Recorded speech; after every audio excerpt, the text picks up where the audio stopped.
जय गुरु जी, शुक्राना गुरु जी। नमस्कार दोस्तों, ये है आपका अपना प्रिय आरजे आदि आदि का शम हमेशा मानुस और आपके लिए लेकर आया है आपका अपना मनपसंद program positive karma. Episode number है 383 यानी कि 383, बुधवार का दिन और 26 मई। दोस्तों, शुरुआत करता हूं इस कार्यक्रम की कुछ इस प्रकार। एक छोटी सी कविता है, छोटा सा वाक्य है और मुझे उम्मीद है कि ये पसंद आएगा। और वाक्य का शीर्षक है ग्रुप। ग्रुप यानी कि समूह। ग्रुप नहीं एक परिवार होता है। ग्रुप में कायदा नहीं व्यवस्था होती है।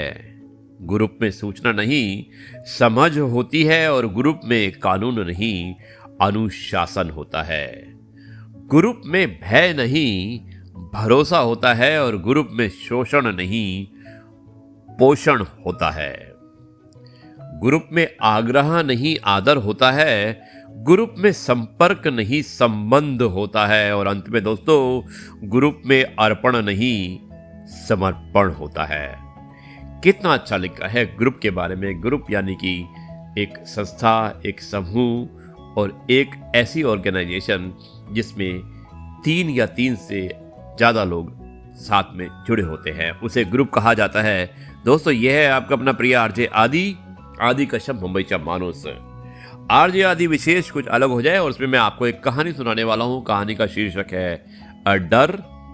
और इस कहानी को आप ध्यान से सुनिएगा, बड़ी मार्मिक कहानी है। इसमें एक माँ और एक बेटे के बीच में जो वार्तालाप हुआ है और बहुत ही हृदय को छूने वाला वार्तालाप है। आप जरूर सुनिएगा।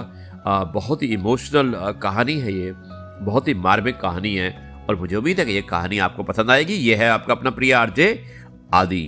शुरुआत करता हूं इस कहानी की जिसका शीर्षक है डर।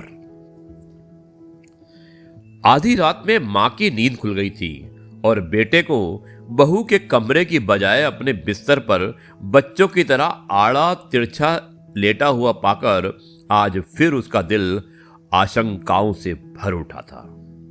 बेटे के सर के नीचे एक तकिया लगा उसके माथे को सहलाते हुए वो धीरे से बुदबुदाई, अब तो कुछ परेशान सा रहता है। नहीं मां। शायद मां के स्पर्श से बेटे की कच्ची नींद भी खुल गई थी और वो करवट ले मां के करीब आ गया था। पिछले महीने पति के गुजर जाने के बाद अब उसे भी गहरी नींद कहां आती थी।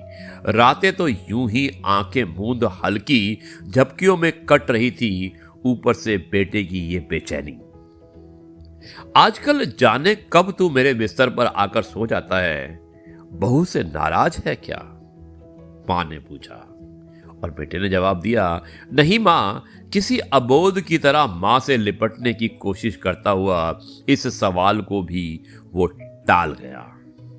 मां ने वही बिस्तर से सटे मेज पर रखे तांबे के लोटे से एक घूंट पानी पीकर लोटा वापस मेज पर रख दिया था और बिस्तर पर लेटने के बजाय एक तकिए का सहारा ले दीवार से अपनी पीठ टिकाकर बैठ गई थी। फिर क्या बात है बेटा? मां ने पूछा।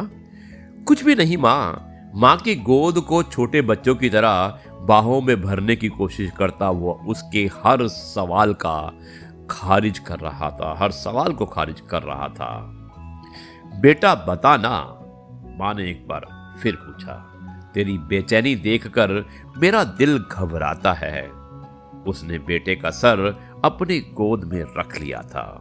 मां की घबराहट महसूस कर बेटे ने अब खुद सोने का प्रयास किया या उसने सोने या मां के सो जाने का इंतजार करना छोड़ पीठ के बल लेट मां के दोनों हाथों और दोनों हाथ अपने हाथों में ले अपने सीने पर रख लिया था। मां, आपको याद है जब मैं बड़ा हो रहा था पापा ने मेरा कमरा अलग कर दिया था। अपने लिए अलग कमरे की जिद भी तो तूने ही की थी, मां ने उसे याद दिलाया। हां, लेकिन तब आप मेरे सो जाने के बाद उस कमरे में आकर मेरे माथे को सहलाती, अक्सर मेरे बिस्तर पर ही सो जाया करती थी। और सुबह सुबह मुझे अपने बिस्तर पर पाकर तू अक्सर मुझसे एक सवाल पूछा करता था, याद है? सोई गहरी रात में मां बेटे भूली बिसरी बातें याद कर रहे थे। हाँ, याद है, बेटे ने जवाब दिया। अच्छा अच्छा, तो बात बता, क्या पूछता था तू? सुबह की कहीं कितनी ही बातों को शाम तक भूल जाने वाले बेटे को बरसों पुरानी वो बात कहाँ याद होगी, ये सोचकर मां मुस्कुरा रही थी।